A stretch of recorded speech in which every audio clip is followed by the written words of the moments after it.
Hello, hello, hello. How's everyone doing? Happy Saturday. I hope everyone is having a good Saturday. Their weekend started off the way that it needed to start. I hope you are also staying warm, right? It's been very cold this past week. Hopefully, we will get a break and get back into like the 30s and 40s tomorrow.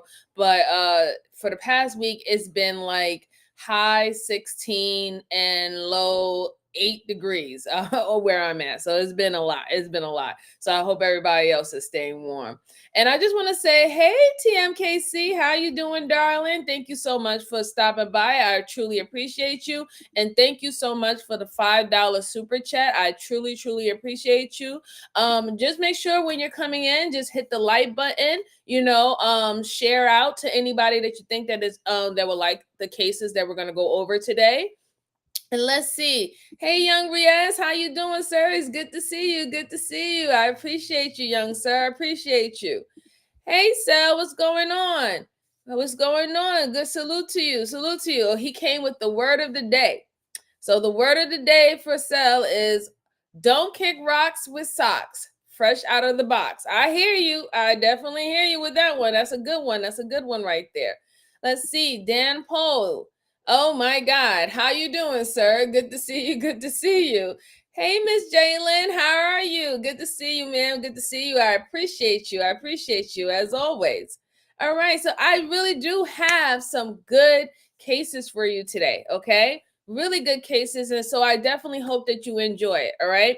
The first one we're going to go through an interrogation of a woman. This woman, I think she have unalived her child, right?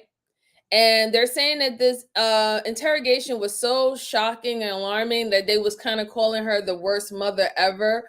I even seen some clips of it where she seemed like she was laughing and explaining herself to the detectives as into why she did it, like it was a joking matter that she kind of tortured her children.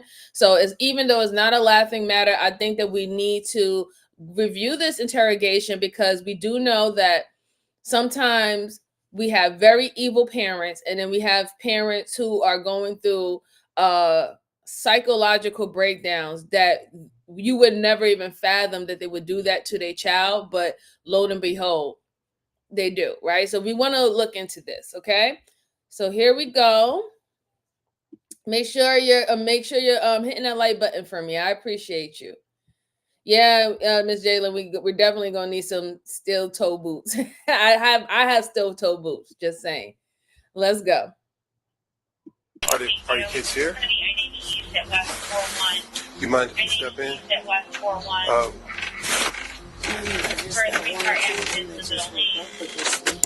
This is the exact moment Larissa realized her horrifying secret was about to be revealed.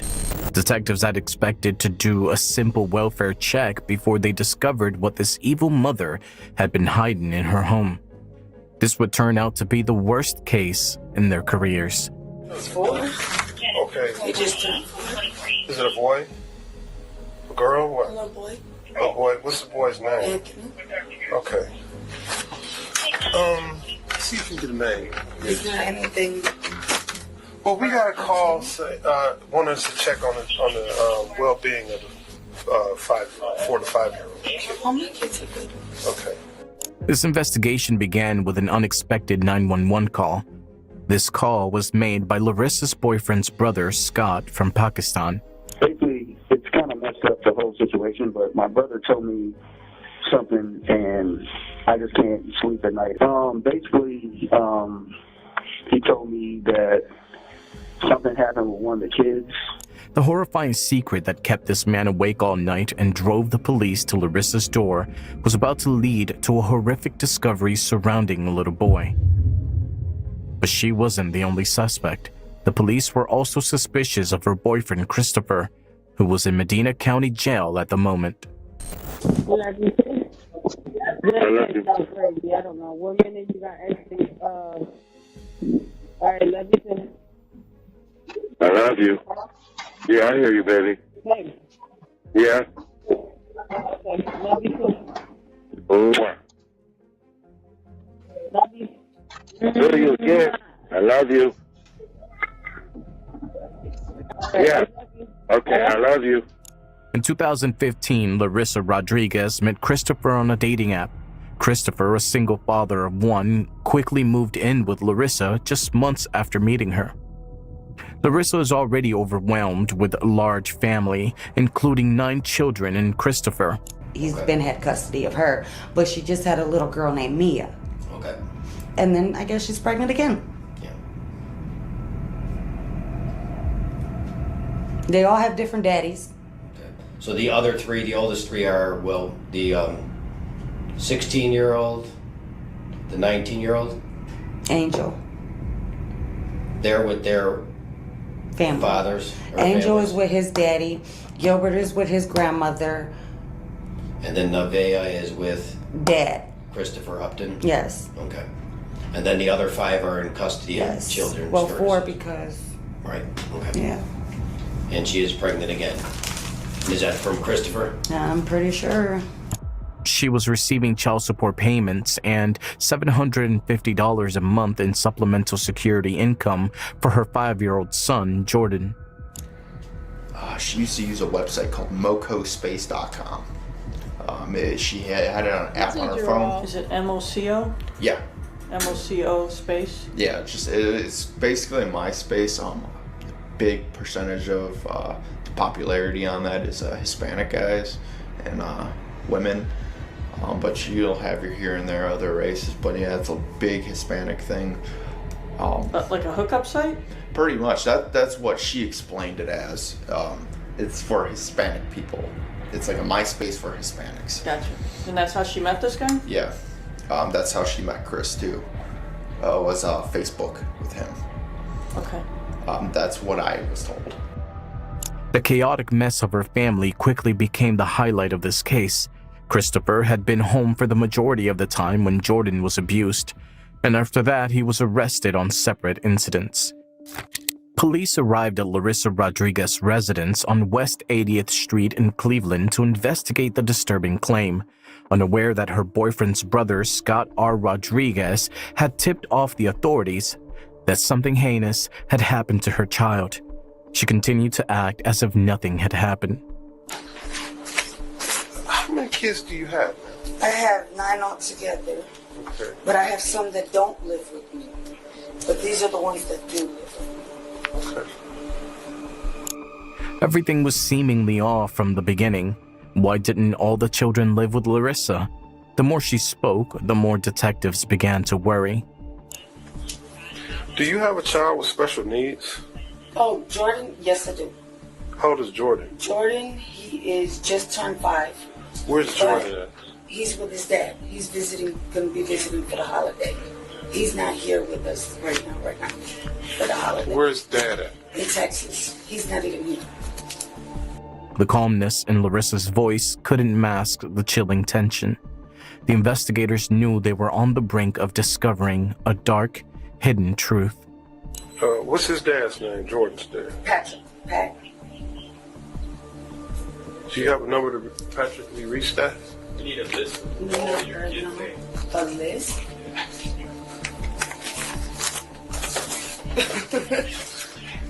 Can I get a pen? Sure. Or you could tell me. Here, I'll write it down because First- it's a lot easier. Okay. Firstborn, all the way down the line. Supposedly Jordan is with Dad Yes, in he's Texas. with Dad. We can call him. Yeah. Huh? Right now, I don't have the number because he was going to get a new number. Right. But he's got family, so we can Yes. talk to them. All right, I had to stop there, right? All right.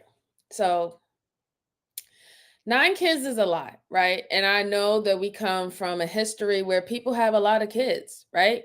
And that's it's also a cultural thing. A lot of people like to have a lot of children, right? My grandmother, she has 6 kids, right? Her mother before her had 6 kids, but that was a different era, right? We know now that not necessarily having that many children would be wise, especially if you really can't support them, right?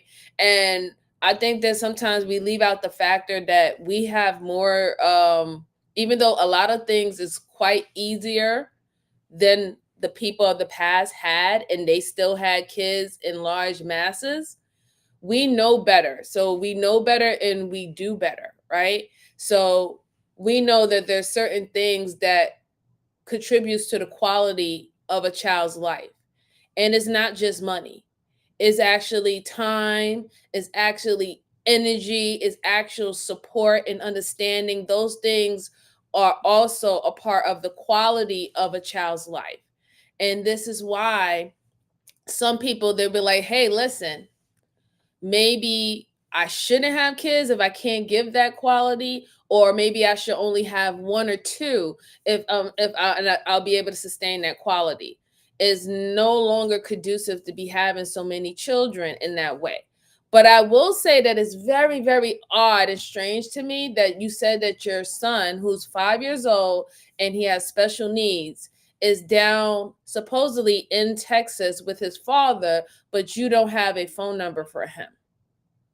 Like, you being the main provider, you should be able to have access and contact up to know what's going on with your special needs child, especially if you have to tell him how he needs to handle him, because he doesn't deal with him on a regular basis. He only deals with him when it comes to holidays or when he's able to go away for spring break and stuff like that, right? There has to be a communication for you to make sure that the quality of life of your special needs child is still being delivered when he goes and visit his father. So for the simple fact that she just said that she don't even have a number, but he's down there, I don't buy it. I don't buy it at all. I really don't. I don't buy it at all. Let's see. Hey Blaze, what's going on? Peace to you. Peace to you. Hope everything is well as well. Yeah, she did say she had 9 kids. That is right. And let's see. Gerald Glass said, my stepson has special needs. I can't. Yeah, exactly. Right. Yes. And Miss Jalen, please remind everyone this is a trigger warning, so just be prepared for that. And I'll completely understand if this is something that you're not interested in watching, right? This is not for everybody, right? Hey, Omar, how you doing? Good to see you, sir. Appreciate you for stopping by. Thank you so much. And see, Miss Jalen said yes, but the women like her go under the radar. Yeah. Sometimes it happens that way. It really does. Sometimes it happens that way. Blaze says those were different times back then, but in present day, I would. Yeah, exactly. That's what I'm saying. Back then, those were different times, and there was also different reasons to be having that many children too, right? Because back then, children wasn't living for a very long time. They would get illnesses very quickly. So to keep the family business going, to keep crops, growing or whatever, people would have a lot of kids just because all the illnesses and things that weren't treated back then, or just randomly getting unalive by natural animals and stuff. There's different reasons for that. I wouldn't recommend it now. I really wouldn't recommend it now, but we understand there was a reason and a cultural understanding about how you are supposed to have as many kids as possible that will be healthy for all of them and healthy for the married couple, the mother and the father, the same. But I do believe that what she said about her not having a number, and then she's going to write down a list, but she don't have a number to the father. So when did you speak to your son? How do you even know if your son is okay? Right? But let's go on. That's kind of disturbing for me, because I don't have a special needs kid, but even with my son who's not special needs, I better have everybody number. I got everybody number in his father's house. I can call his girlfriend. I can call her daughters. I can call his older brother. How's my son doing?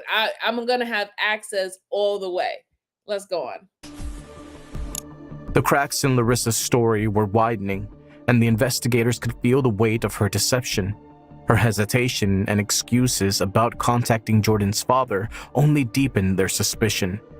After her 9 partners and 9 children, she was in a relationship with a man named Christopher Rodriguez, who was currently in jail for failing to pay child support to her ex-partner. Since the detectives received a 911 call from Christopher's brother, they had to inquire and establish Christopher's involvement with Larissa and her kids. Where's Christopher? He's in jail. He's been in jail for child support. He's been in there since like October. Is he here when the dog get the lady? Yeah. That was him, right? Is that him? Yeah. But he hasn't been in there. He's been in the Garner County. That's why I was surprised when my son came down and said he was in the police. I said, huh?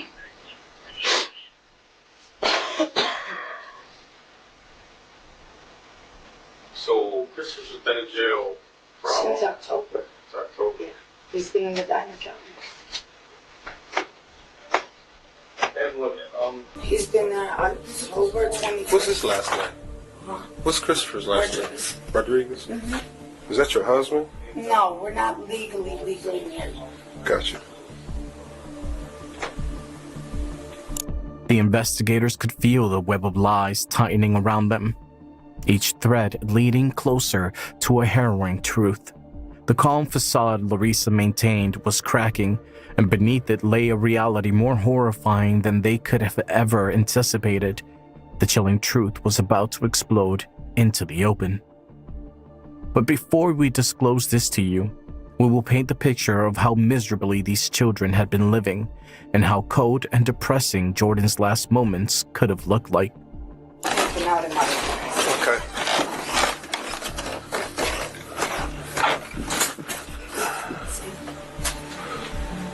Okay. Negative. Just My on the oldest brother one, of she's right Christopher there. Rodriguez and his girlfriend Larissa Rodriguez. Let me know. Fine. All right. Hello, kids. All right. Their concerns grew as they observed the condition of Larissa's home. Upon seeing how Larissa kept the house itself, detectives grew concerned from the very beginning. Reports from social workers had previously highlighted the unsanitary and deplorable living conditions, with one account noting a child eating a sandwich which had a cockroach in it. If you think that's bad, Larissa's ex-boyfriend Jacob Wagner had even more disturbing revelations. She just stopped cleaning the house. The kids were always dirty. I always had to give them baths, feed them. She only fed certain kids more than the others. This grim backdrop added to the urgency of the investigation, suggesting that there was more to Jordan's disappearance than Larissa was willing to disclose. 5-year-old Jordan with developmental disabilities who couldn't speak had supposedly been away, missing for about 3 months now. Detectives swarmed Larissa's house of horrors, desperately searching for answers. They already had a hunch. They just needed to verify if Larissa was secretly a monster. FBI and medical examiner investigators spent about 3 hours digging in the backyard of Larissa Rodriguez's home.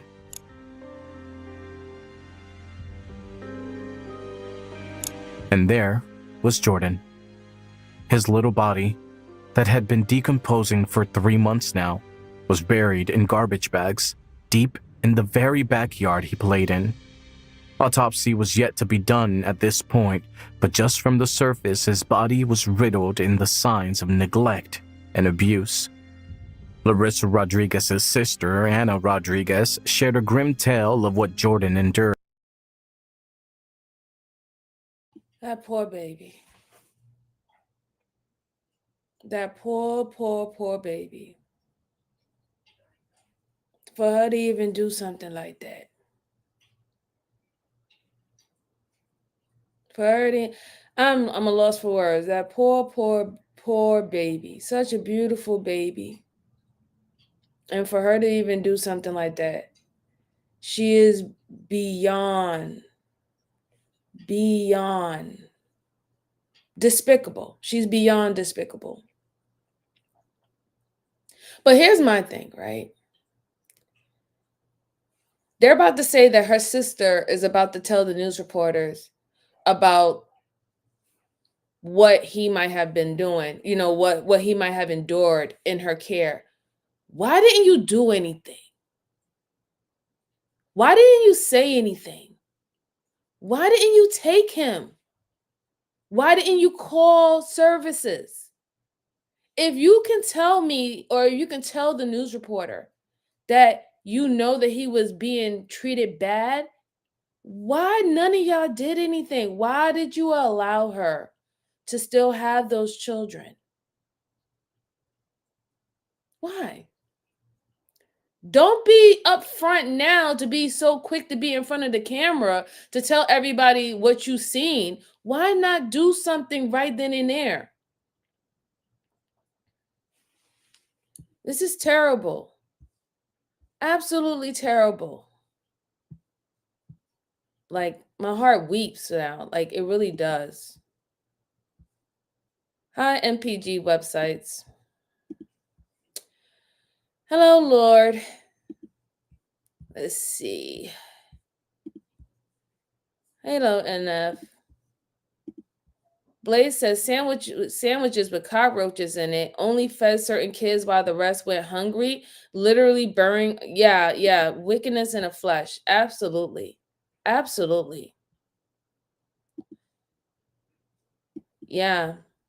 Yeah, you know what? Marie, that could be a possibility. She could be a part of it, right? And she's just trying to kind of clear her name now, right?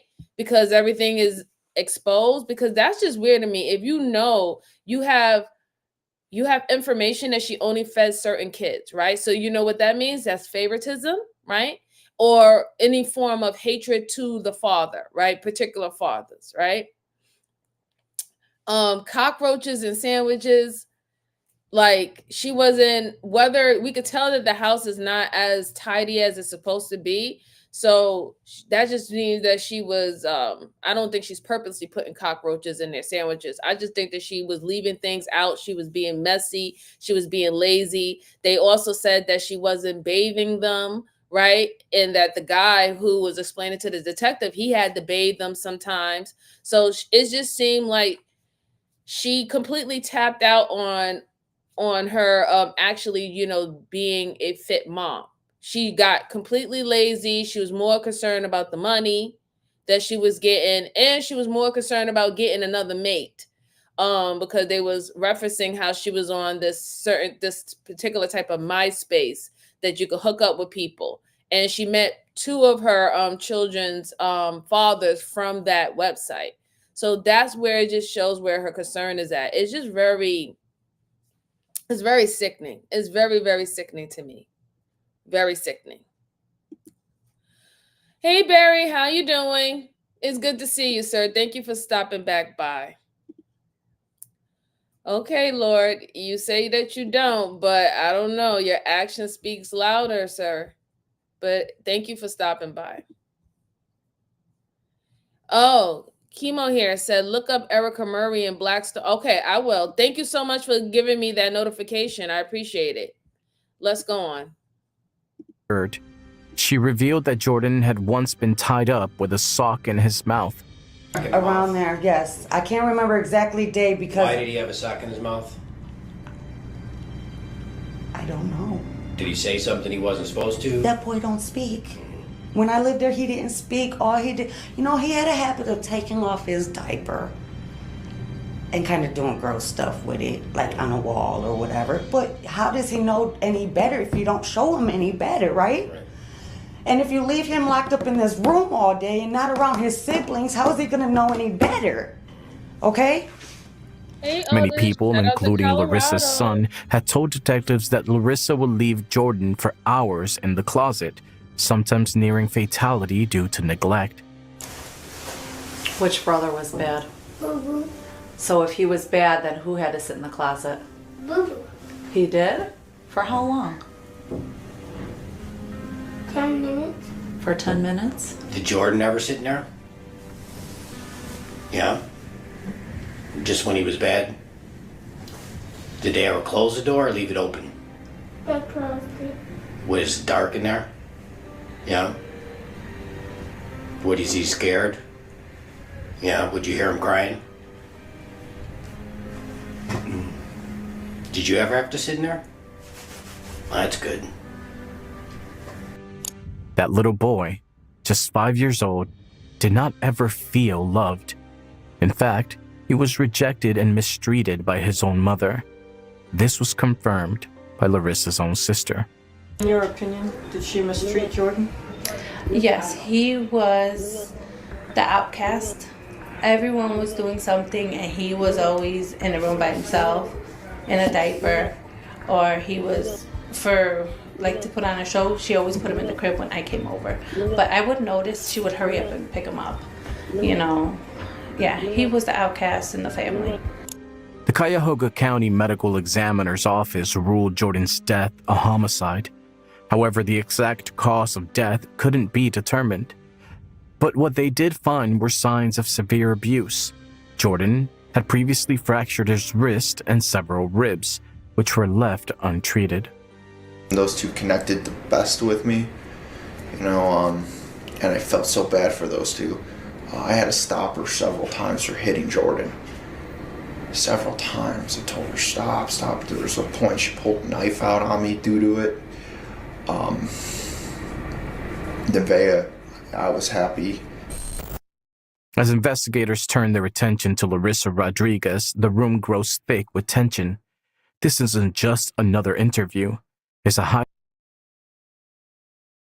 But I still don't understand. You know that she put a sock in that boy's mouth. You know that she put that boy in a closet. Like, you know that she was abusing him. Like, y'all have all this information to tell the detectives now. You telling me you couldn't tell the police? You telling me you couldn't tell child services?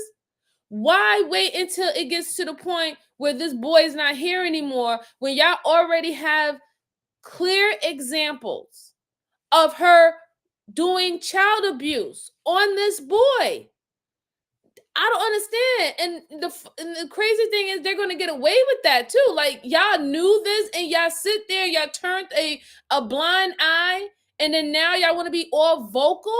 Like, this is killing me inside. There's no way in hell. No way in hell. Like, I understand that they're not mandated reporters. I get it. But you are an adult and y'all see that this is abuse. Why not? This is your family. This is your blood too.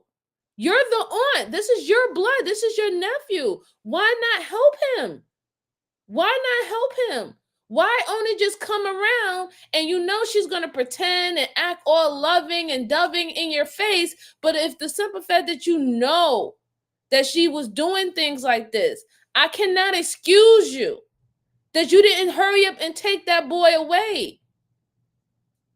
Take him away. Call the cops. I can't excuse that. I really can't. He should be here today. He should be here today. There's no way. This is ridiculous. Maria says she could have said something. Yeah, that's what I'm saying. She could have said something. There's no excuse. Are you scared of her? You telling me you scared of her? She looks like she outweighs her by 95 pounds. You telling me you scared of this woman? That you can't tell her, listen, I'm going to take this kid because I see that you're not doing right by them. And if you got a problem with me, oh, well, you can bring it to the courts. But for right now, I'm taking this kid. What are you going to do about it? Nothing. Like, do something. Call the cops. Have the cops help you. If that's the case, if you're that fearful of getting into an altercation with her. That's what these services are for. Y'all didn't utilize none of it. Y'all just kept tabs in the back of your head, and now y'all are so gleeful to tell you all the atrocities this young baby had to experience. The nerve review. Barry says these cases are hard. Yeah, I know. So it's a trigger warning. If it is triggering you, go ahead and step away. You can wait until another case come on, because I know that ones that are dealing with children is very, very, very, very triggering to the heart. I'm triggered. If y'all haven't realized it, I'm really really, really triggered. So I understand. I completely understand if y'all cannot stomach this at all. Because I barely can stomach this. I'm about this close about to go to another case because, like, they're Now let's see what this woman has to say for herself. High-stakes confrontation where every word, every pause could unravel a dark secret. Larissa, a mother now at the center of a horrifying mystery, faces the probing eyes of the detectives. But will she break under the pressure, or will her facade remain uncrackled? The answers lie within the next as the interrogation begins. And there are some problems. The problems being Jordan had an old left wrist fracture. Right. His left wrist was broken at some point and it was healed. It healed on its own. How? That's something you need to tell us. Jordan also has 3 fractured left ribs that healed on their own and a fractured right rib that healed on its own. And these are all injuries that were healing on their own without medical help, which means he was in a lot of pain for a very long time, and you're not being honest about what was happening to this kid. These revelations paint a grim picture of Jordan's life, a young boy silently suffering through unimaginable pain, fractures that should have been treated instead of left to heal on their own, night of cries for help that went unanswered. What happened, I mean, I personally didn't, but I was scared myself, okay? Scared of? I think talking to my sisters yesterday actually opened up my eyes a little bit and made me realize I should not be the only one taking full blame for this. I never put my hands on my kids. You can ask any of them. Excuse my language. Bitch, what you say? What did she just say? You're more concerned about not being taking full blame of this? You're not concerned that you dug a hole for your 5-year-old autistic son in the backyard, lied and said that he went away to his father's for 3 months. You're not concerned that even though his life is gone, they were still able to identify that he had broken wrists and broken ribs that had to heal on his own, so they didn't heal properly. And you're more concerned about, I shouldn't be able, after talking to my sisters, I shouldn't be able to be held accountable for this all by myself. I hope they gave you the electric chair. Okay? I hope they gave you the electric chair. You don't even deserve a lethal injection. You deserve an electric chair. Like, are you kidding me, lady? That's what you're worried about? And a lot of people used to tell me maybe that's why sometimes your kids don't listen. You know, sometimes I need to be more rough on them, but that's just not in me. To sit here and... I don't want to be that mother either. I just don't want to be that mother either. Right, I don't. I mean, I was like that when I was little. Larissa insists she never laid a hand on her children, painting a picture of a mother too gentle to discipline. But not everyone shares this view. Her ex, someone who witnessed their family life up close, tells a different story, one that casts doubt on Larissa's claims of innocence. Those two connected the best with me, you know, and I felt so bad for those two. I had to stop her several times for hitting Jordan. Several times. I told her, stop. There was a point she pulled a knife out on me due to it. But it's not just her ex who questions Larissa's version of events. Even her own sister has something to say about the way Jordan was treated. I would catch her disciplining the kids, not just specifically Jordan, but all of them. She'll bust Mariana in the mouth or the nose to the point where... Mariana is the oldest? Yes. You know, like to where she would start bleeding and stuff like that.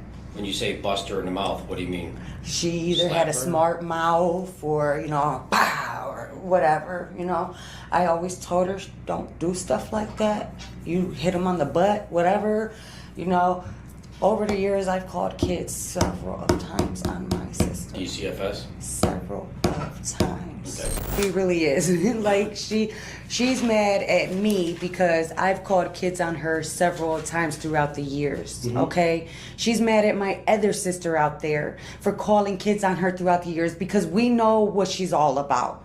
All she does is find these men off the internet and bring them into her home and in front of all her kids the same goddamn day. This man could have really killed them all. Okay. Did you know Chris yourself? I met him when she moved in. When the day I moved in her home, mind you, the day I moved in her home, she was kicking out Jake, the other baby daddy, and a couple hours later, this guy she met on the internet and moved. He never moved out since he moved in. Then next morning, I went to check out my babies upstairs. They was all in the same room in bed with her and this guy. Okay. So she met him on the internet, is what you're saying? On the internet. Okay. All her boyfriends are met on the internet. All her friends, I have Nicolina that's willing to come down and testify. I have Mari Cruz, which is all her best friends that could prove to you that I'm not lying. Okay? That's why she's mad at me. Because I won't let her do what the hell she's doing to them kids. When I was told the day that I moved out of her home by Karen Custer that she beat that baby with a bat. Karen Custard? Yes. The day that I moved out. Okay. Beat the baby with what? With a bat. A bat? Yes. Her friend Cindy told me yesterday that she went over to the house. This man was beating Jordan with the belt so bad that she got in the middle of it and he was about to beat her up. All right, and who said this? Cindy. Cindy? When Larissa realized all the blame was coming to her, she tried to split and divert the blame towards Chris. She claimed he was the abusive one and she was the victim here. You know, no matter how bad my little ones can act up. So everybody in the chat was correct. A lot of people was involved. And that's why that little boy is not here. A lot of people was involved. Like, ma'am, I understand you're saying now that you called CPS numerous of times on your sister. You said that even her friends try to jump in. But listen, here's my thing, right? If I call CPS on an individual who's abusing a child and nothing is done, I'm going over there and I'm going to go get the child. And you can call the cops if you want. But at least by the time the cops come, whether they're going to detain me or not for kidnapping, then at least they'll get to see the actual, environment and what's actually taking place. And then I will have to just deal with it in the courts. Like, hey, yeah, I was going to take that kid. Did you see that house? Did you see that she was just beating that kid with a bat? Do you see that kid's forehead? Do you see that kid's lip? Do you see that kid has a broken rib? That's why I did it. It is what it is. It is what it is. But this is ridiculous. And then now she's trying to say that it was her man. But here's the funny thing. According to your sister, you had so many men up and in and out your house. How am I not to assume that you didn't let all those men take a turn at attacking or hurting your kid, especially the Jordan one, because it seemed like you had pure hatred for that 5-year-old boy. That 5-year-old boy, what can a 5-year-old boy do? What can he do? 5-year-olds barely even know how to formulate full sentences. They're just now starting to really, grow into their own and be like, no, I don't want this, or no, I don't want to eat that. What can he have done so bad for y'all to do that to that little boy? And then on top of that, him being autistic, he has another battle that you don't have to deal with. You are walking around, don't have to fucking deal with that shit.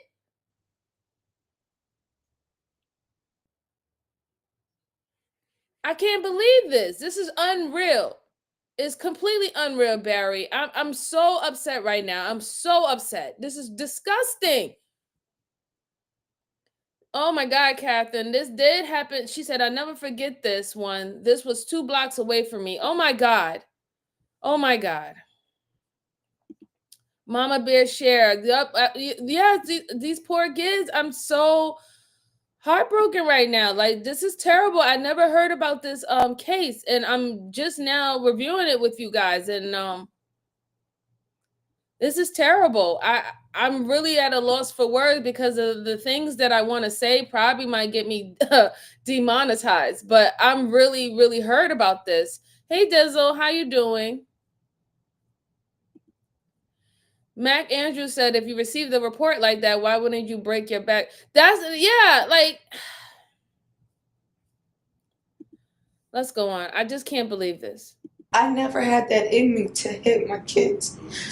But I think I was just so scared because I used to get my ass beat by Chris just because I defended my kids. My daughter, my oldest son can tell you, my older son had to pull a knife on him because he put his hands on me the way he did. How long were you and Chris together? About 2 years. Okay. And he was living with you from day one? Yeah. Our understanding is that you were dating someone else who moved out and you met Chris online? I was with Jake. Okay. But Jake wasn't in the house for more than 2 weeks. Right. Since when and he I left first and then moved Chris in. came in? Right. And you met him online? Yes. Larissa also does not miss the opportunity to point out that her only intent was to help Jordan and how she did try to help him. If I could interject. Yeah, please. So what I see happening is, like, I think March of 2016, you were going through the process of trying to enroll Jordan in a class that's specific for him. But is it Chris that doesn't want him to do this? Or is... Because what I'm reading... I did try to get him enrolled in school and stuff like that. Because what I read was Jordan would have benefited from an environment with children like him. He is autistic, most probably. Yes. And what I did was, it was almost through the year. So when I talked to the development for the school, I said, well, they either said, well, I could send him now or send him next year. I preferred that he would have started the following year, so that way he's got a whole entire full year. And that's what my, intentions was, to send him to put your kid at the front of the class as opposed to I did the same thing with my daughter. Yes, because I wanted my son to actually be around other kids, to actually learn and to actually, Sure, you want some coffee or water? I'll take some. Coffee? Yeah. Despite Larissa's claims of wanting the best for Jordan, her actions seem to tell a different story. How does he discipline Jordan? It was just different. I mean, as far as, how you said the sock in the mouth, none of my kids got the sock in the mouth, only Jordan. And I used to sit there and tell him, don't do that. I used to get yelled at. My kids all can tell you I defended all my kids. And that's where a lot of me and his arguments came in, because I did defend my kids. But the truth was far worse. Hi, Jane. I remember one time I walked in because me and her sorted things out over the phone. I went into the store, picked up some food for him. I walked in, and she was trying to potty train Jordan. And she was calling him a retard. What else? She made fun of the size of his head. He had a lazy eye. She would call him cross-eyed. She would tell him she would want to smack him in the face because he looks like his dad. But when I walked in that door... It's funny. I think that they're both accountable. The ex-boyfriend and the mom. I think that they both was abusing Jordan. And right now they're trying to pretty much pin it on each other. Really. But at the end of the day, y'all both are responsible. Because even if she was doing that and you didn't do anything to remove those kids from her, or if he was doing that, but you let that man in your house and you sat back and you allowed him to do it, and then now you're trying to say that, well, you was being abused too, every single time you try to stop it, ma'am, that guy would have had been in your house if you didn't let him in your house. Your sisters already spill the beans that within meeting that man a couple of days offline, you moved him in the house with your 9 children. You have daughters that are teenagers. You wasn't even concerned about whether that random stranger was sexually assault or touch your daughters. So give me a break. Give me a break with the bull crap. Y'all both are responsible. I think y'all both hurt that little boy. I think they'll both hurt that little boy. But I will give the fact that the ex is given a little bit more detail about what actually was happening to these kids.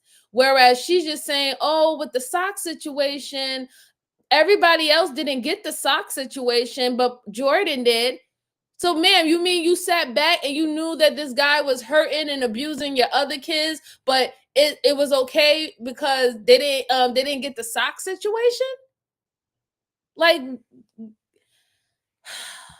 this is terrible. This is terrible. No, I know. I normally I try not to curse as much, but I do know how to curse. I do know how to curse, but I try not to. But this is just like boiling my blood right now. This is boiling my blood right now. It's absolutely disgusting. Hey, Loon Lo, this is a case about a horrible, despicable mother who unalived her 5-year-old autistic son and buried him in the backyard and tried to pretend that he was with his father down in Texas. They all need to be held accountable. I even believe that the sisters need to be held accountable too, because I don't know. They can pull up and see if you actually reached out to child services. There should be a list and a log of how many people have called. And she said that she had called numerous times over the years. Why would I don't know. I'm not buying it. I'm not buying it at all. And Crystal said they both need to be held accountable because even if one didn't lay their hands on him, they stood by while the other one did. So they both, yes, exactly. They are. They absolutely are. And you're right, Mama Bear Share. It's truly disgusting. Let's go on. She shoved a goddamn sock in the kid's mouth and shoved him in the corner because he was crying because she hit him and put him in the corner. And that just turned into a complete argument right there. She threw me out. I called 696 Kids. Oh, no problem, Joanne. I know I you ended up going back again because I was scared. As the details emerged, the reality of Jordan's suffering became undeniable. He was trapped in a home where he was treated as less than human by the very person who was supposed to protect him. Throughout the interrogation, Larissa's emotions seemed to shift between fake sorrow, fake fear, and hidden anger. Because every time after this happened, I just hated him. I hated everything. I hated it. I just couldn't stand to be around him. Did you ever ask him to leave? I did. And he told me that if I was to call the cops, that he had the gas in his name, that they would tell me that he resides there, that he can't leave. So I just felt like I was trapped. And I even told him, this is my house. You have to go. But then he always threw up. Well, if he leaves, he's calling the cops. Exactly. And he's blaming everything on me. Thank you for stopping by. Which I didn't hurt Jordan. I take the fault for not taking him to the doctor. Yes, that was my fault. I can't stand her. I can't stand this vile, evil creature, right? Because everything is I. Even while you're talking about why your son is unalive and why your son's remains was found in your backyard. I wouldn't do nothing like that. And I hated him. You hated this guy so much, but you allowed him to stay in your house, right? You hated him so much, but you didn't call the cops to have this guy removed from your house, right? Now, I don't know what state they're in, because there is certain states where if you have mail coming there or something that has their name on it, you can't necessarily kick them out of the house, right? But I think in this circumstance, they would let him out the house or tell him not to come back to the house if the kids are being harmed or danger, or at least remove the children. You didn't do anything. You didn't call the police. You didn't go to take the kid to the doctor. You did none of that. How the hell are you sitting up here crying and acting like you cared about this little boy? You did not. You did not. You let him cry himself to sleep with broken ribs, broken wrists, not eating, being put in a closet, and he can barely tell you how much pain he's in because he's autistic.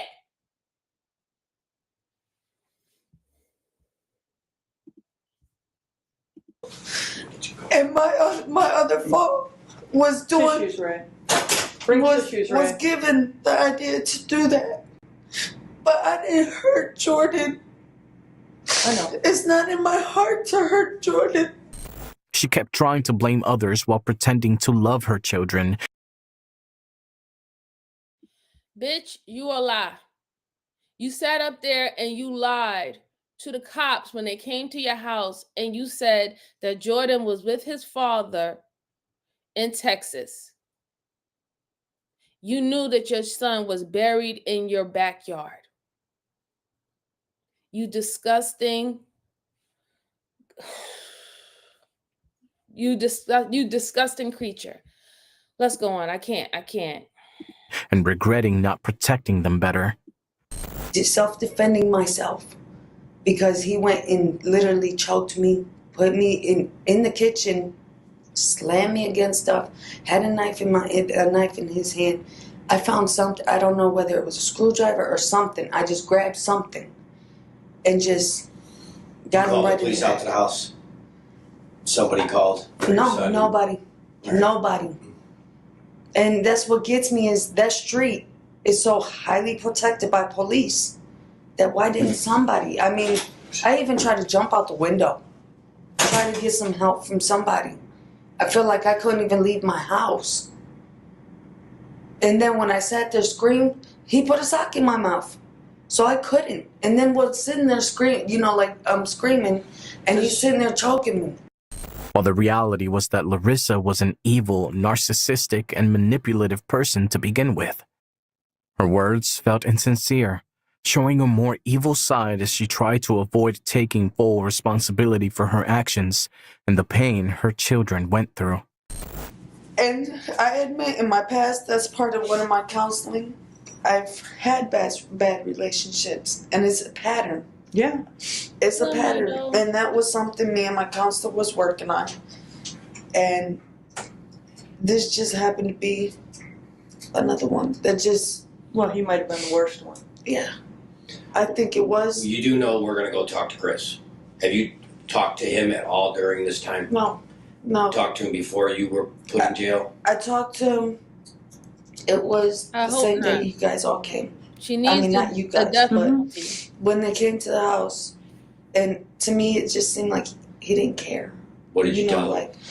I told him He was in jail at the time. Yes, he called me about 6 o'clock that evening because that's when he got supposedly off of work from in the work or whatever he did in the kitchen, and he's like, "What's going on?" I guess because the detectives went to talk to him, and when they went to talk to him, I guess they were asking him questions. He didn't specifically go into. He just wanted to know more about what happened on my side. What you said. Right. So when I sat there and I told him, and he was just like, he didn't seem exactly like I was. Like I was scared. I was nervous. I'm, shaking and spooked, and he just seemed so calm. And like. Did he tell you what to say, what you should say, what you shouldn't say? No. That's why when you guys came and say now he changed up his story to something about December 2nd, that's because he heard me say it over the phone. He didn't know anything about what I told the police. But so when we confront him with Jordan's injuries, is he going to tell us otherwise, that you're the one who did it? A woman can't do it hit that much harder. And you know what? Anybody can tell you that. And I say that. That's not true. I mean, he's a lot stronger than I am. And oh my God. No, this heifer did not try to use oh, a woman can't hit that. Ma'am, you are a full-grown adult, probably over 185 pounds. That's a little boy who's 5 years old. He's not even over 80 pounds. You can do just as much damage as a grown man can do to a little child like that. And for her to try to use that, oh, well, since I'm a woman, I wouldn't be able to do that type of harm. I wouldn't be able to inflict that type of harm. This disgusting gutter snipe. She has no remorse. No remorse, Miss Jalen. None. She's doing everything to get herself out of trouble. It's everybody else's fault. Everybody else did something. She was the victim. She couldn't do anything. Oh, she was being abused. But even the guy was in prison. So how, if the guy was in prison for a certain amount of time, how did Jordan end up in your backyard buried? If Chris couldn't be able to do that if he was in jail, right? So who did it? This nasty woman. Woo. Oh, she brings shivers to my spine. How nasty she is. Me personally, you can even ask my older son. My older son will tell you. No, Angel. Angel? My older son will be the one to, if anything, between my older son and my oldest daughter. Do you know how we would get a hold of Angel? I mean, do you know that number? Does he live on Wade Avenue with his dad? Or do they live someplace else in the first state? His dad moved. I could try to get my little sister to contact Angel. Okay. Yeah. The tension is building. She's nervous, but trying to hold it together. The detectives press on, and the calmness of the man she's talking about doesn't sit right. It feels like the truth is slipping through her fingers, and soon it will all come crashing down. This is my first Christmas without my kids. At the end of the day, and I understand how you feel about if I ever get up out of here. I don't know what they're going to charge you with. My suspicion is it's going to be murder B. That's my suspicion. And what gets me is he's not going to get charged for anything. Oh, now that's not going to be true. She only cares about herself. You talking about this is going to be the first Christmas that you ain't going to be able to spend with your kids. You didn't care about your kids. You had your kids living in Swallow. You treated your home like a boarding house for men whores to come in and out of your house that you met off of the freaking internet.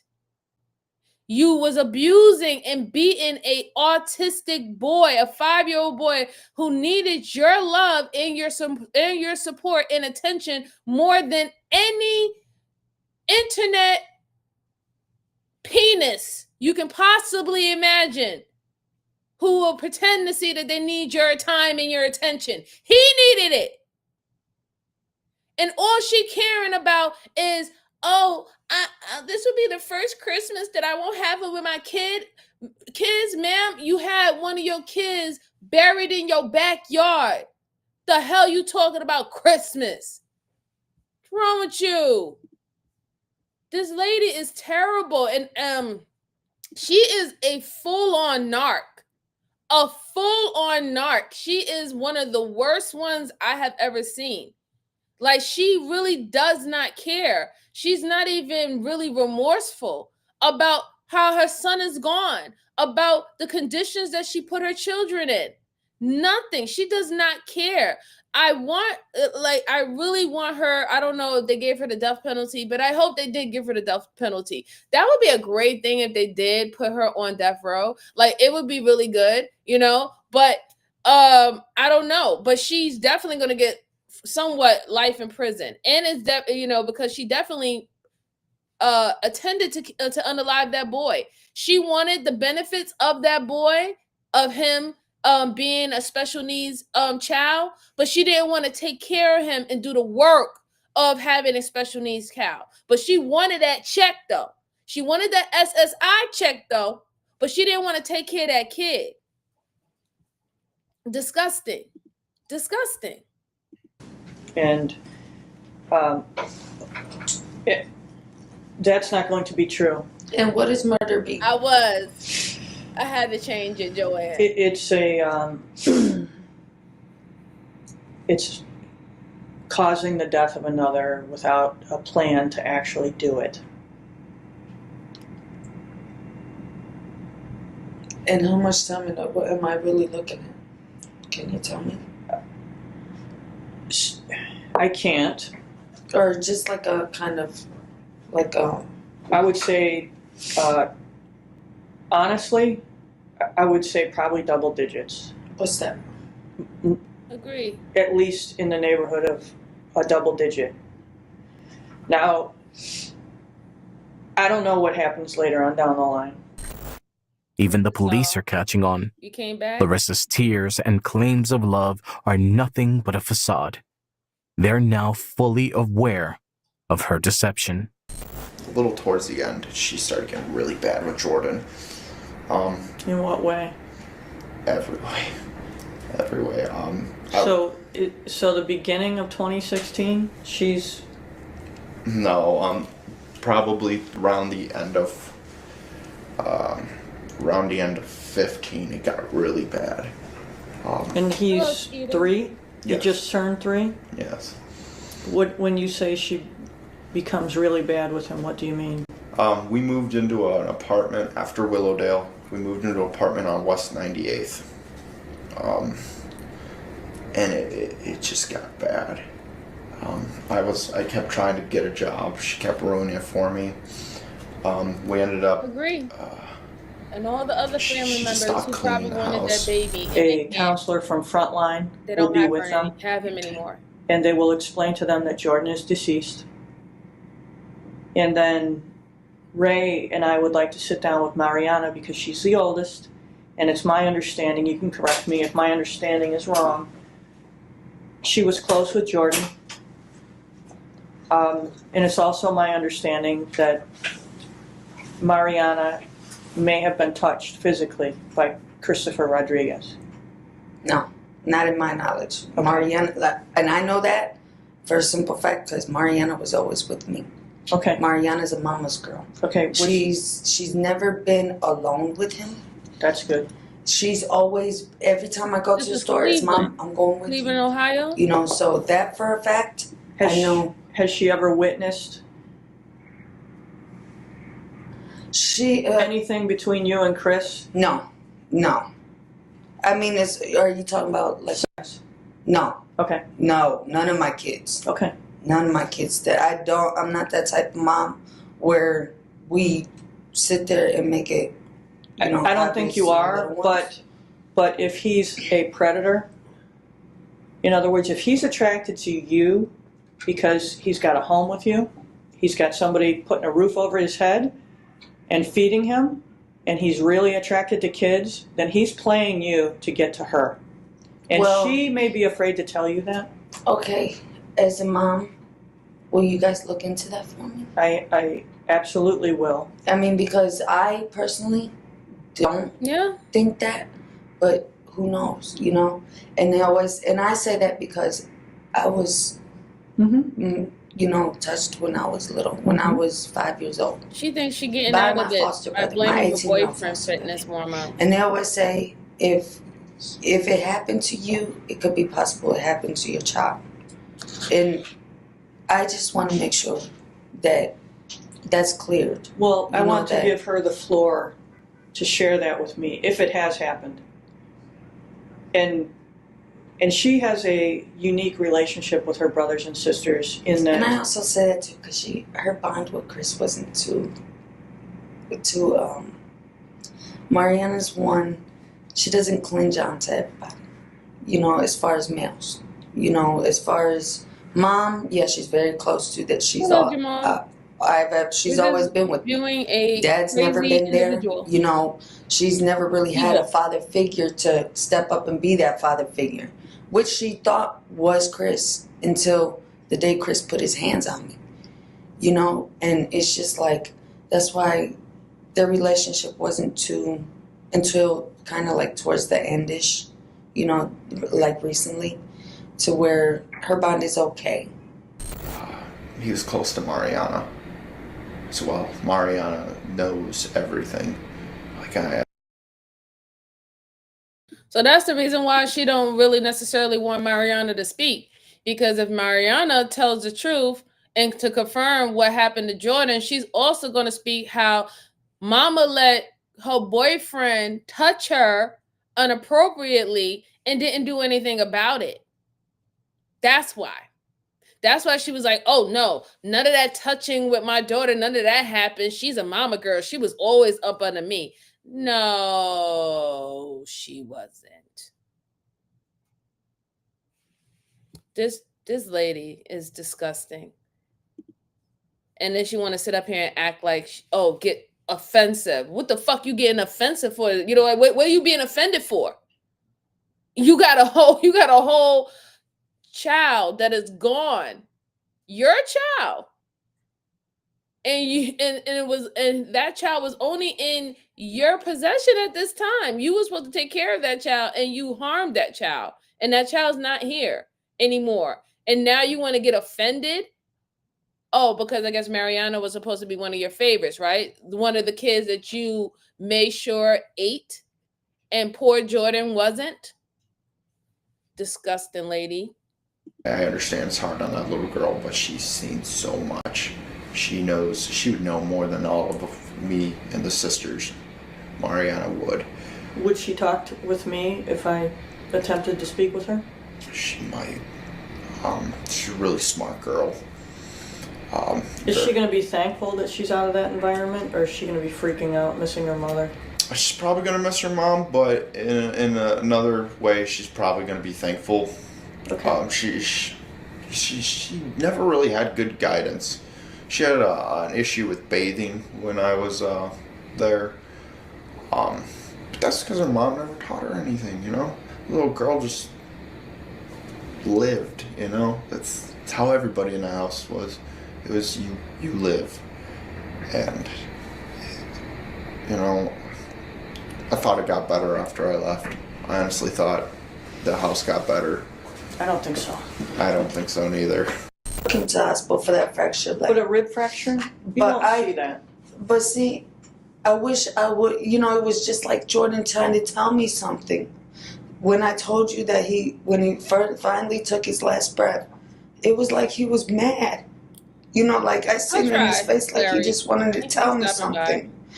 But I just didn't know what that something was. And with him being speechless, I mean, I couldn't understand what it was. But I could tell it was just something so mad, you know, like angry.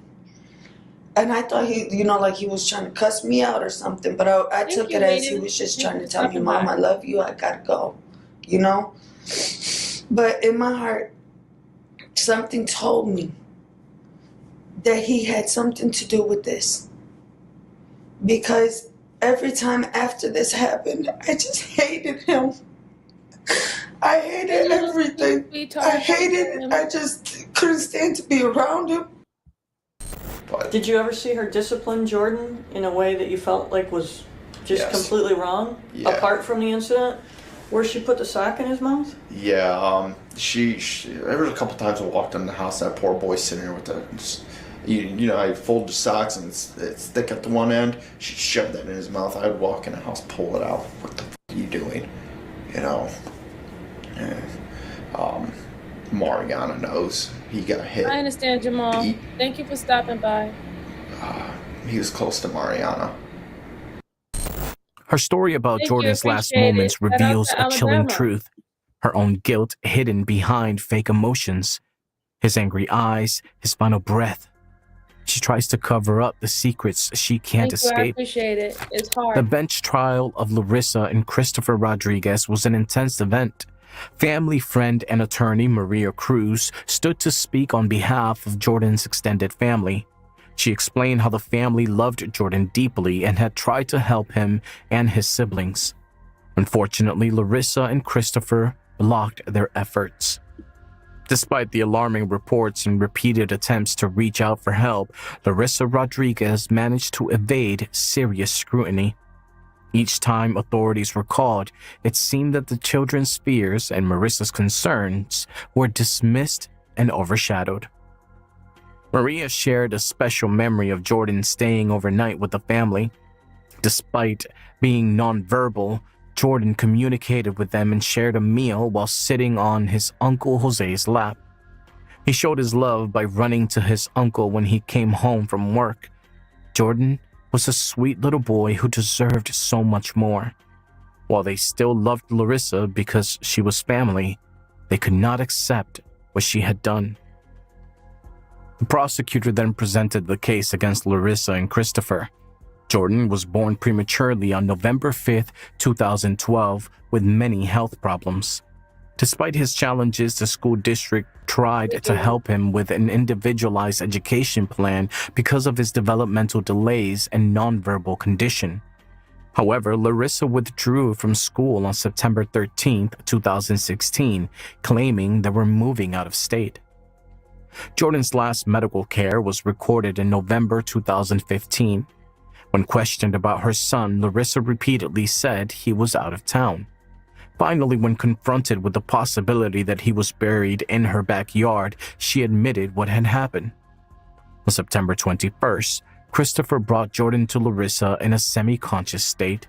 She tried to revive him with a cold shower and then laid him in bed for 24 hours, stating she wanted to be close to him. The next morning, Jordan was dead. Instead of calling 911, Larissa and Christopher dug a hole, wrapped Jordan in blankets, garbage bags, and a duffel bag, and buried him in the backyard. Photos were presented as evidence, showing the time and effort they took to bury Jordan rather than seeking help. During further questioning, Larissa claimed she suffered abuse at the hands of Christopher, which extended to her children, but she provided no details. If it weren't for Scott Rodriguez, who called the police from Pakistan on December 19, 2017, Jordan might still be buried in that backyard. The autopsy revealed healing fractures on Jordan's ribs and wrists, consistent with child abuse. Larissa also faced charges related to food stamp fraud. This case was so horrifying that even the judge struggled to hold back tears while addressing the court. What we do every day is so hard. People don't give any of us the credit that we deserve for dealing with the horrors that are brought before us. And Mr. Rodriguez, this is a horror.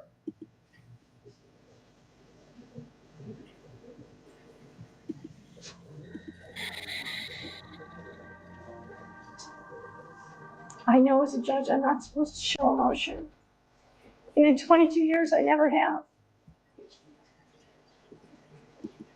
This is one of the worst things I've ever seen in my life. The court imposed a sentence on Larissa Rodriguez for involuntary manslaughter, 11 years in prison, for felonious assault, 8 years in prison for another count of felonious assault, 6 years in prison, and for abuse of a corpse, 9 months in prison.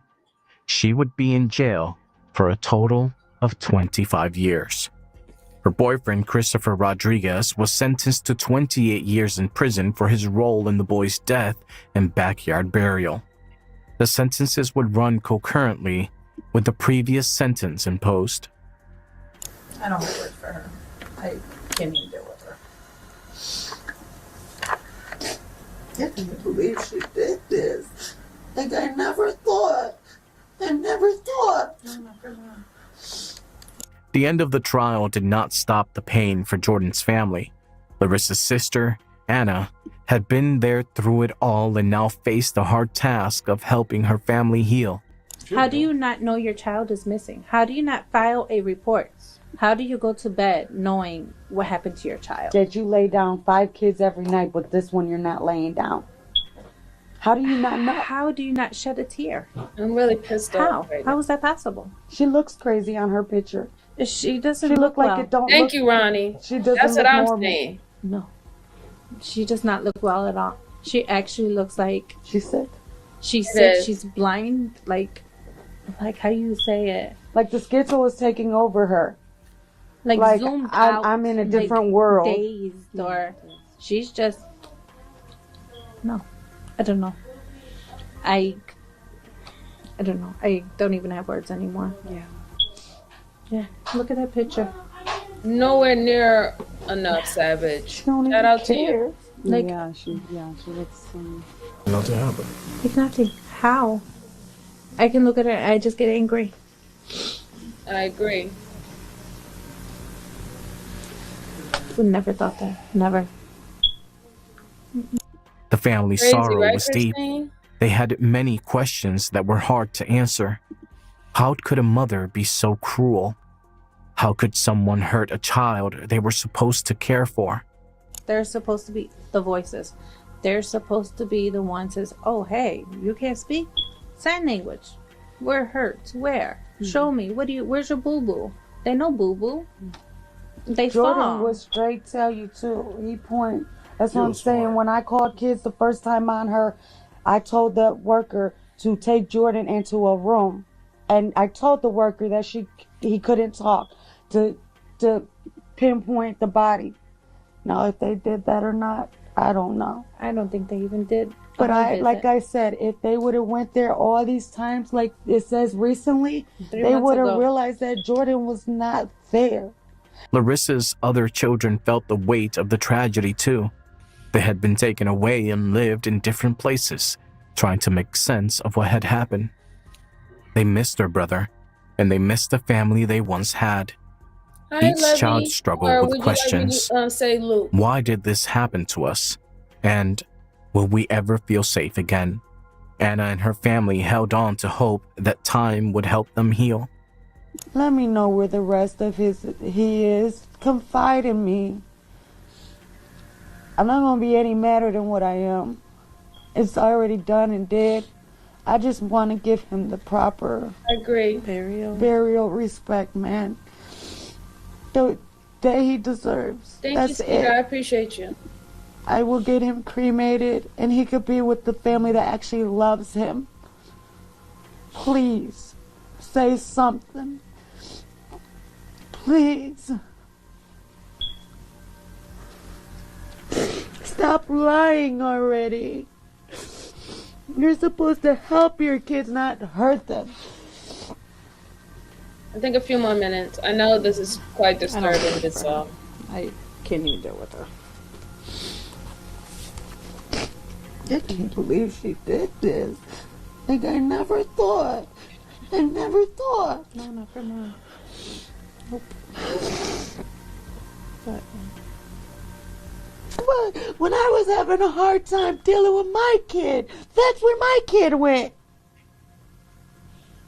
Now it makes me want to go question my kid.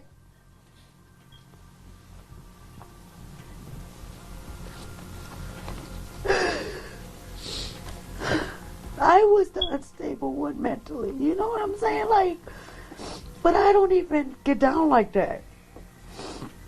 I will call in a minute. Michelle, somebody come rescue this kid. He's a good kid. He really is a good boy. I mean, all the kids were good. They were all really good. Every time she would have babies, Right. they all slept. I had all of them at one time. Every time she popped a baby out, they all came to my house and stayed with me 4 days. Every time. Is she pregnant now? Well, that's what she said. That's what we. I had enough. I'm sorry, guys. We don't need to hear no more about these sisters because they want their little fuck. Excuse my language again. I'm sorry if nobody liked me cursing, but I'm gonna curse right now. They want their little 15 minutes of freaking fame of, oh, Oh, I wouldn't have done this. I wouldn't have done that. Shoulda, couldas, and wouldas. Y'all all knew that those kids were being abused and they weren't being taken care of, and you did nothing. You did not remove that boy. Y'all said it yourself that you knew that the boy had a sock put in his mouth. Y'all said it yourself that y'all knew that those kids weren't being clean. Y'all said it yourself that y'all knew that those kids weren't being fed. Only certain kids were being fed. Y'all knew how bad it was over there, and you did nothing. You just said that you just called CPS, you did it over the years. At one point, if CPS ain't gonna step up and do the job, you being a family member and you're actually there seeing what's going on, you do the job. Take the kids from them, and I'm gonna see you in court. That's it. The whole point is to get that kid out of an environment that would lead to his death. Y'all seen all those dangers of that kid was being malnutrition, malfed, not being taken care of, being also abused and crying, and he's non-responsive. That means he can't even speak. He can't even speak. How can he tell you what the things that was happening to him? How can he tell you the things that he was going through? How can he tell you the pain that he was enduring? He can't even speak, and it's not his fault. Like, they should have got time too. I don't want to hear about you calling 3, 4, 5 times you call CPS. What? Are you crazy? That's not all that you do. Take them damn kids. And if you gotta fight me for it, and what? So what? If the cops have to call and be like, hey, you kidnapped my kids, great. Get them here so they can actually see the house. I don't care they detain me. All right, cool. Yeah, I kidnapped them. Look at this house. Look at that kid's face. That's why I was removing the kid. That's why I was removing the kid from the parents. It is what it is. But y'all didn't do none of that. Y'all didn't do none of that. Y'all making excuses, and it disgusts me. It disgusts me. She should have got more time. We be seeing people get 65, 99 years. Couldn't you give this ragamuffin 105 years at least? You giving her 25 years? They didn't say whether or not she was going to get parole or not, but 25 years, she'll be able to eventually see her kids. Do she even have a right to see them? At that time, they'll be full adults and they can make the decision whether or not if they want her a part of their life or not. But do she really even have the right to? That's ridiculous. And then you give the guy 28 years. No, he needed like a whole solid like 65. He was down in on it. He was utilizing the money that she was getting for these children. He was utilizing and living off of her and taking out his aggression and anger in life out on those kids, just like she was. Made me so upset. So upset. Disgusting. So disgusting. All right, guys. So I know that was very hard. I know that was a hard case to go through. And I just want to say thank you to everyone who was able to stick by and stomach it. And no shade to the ones who couldn't.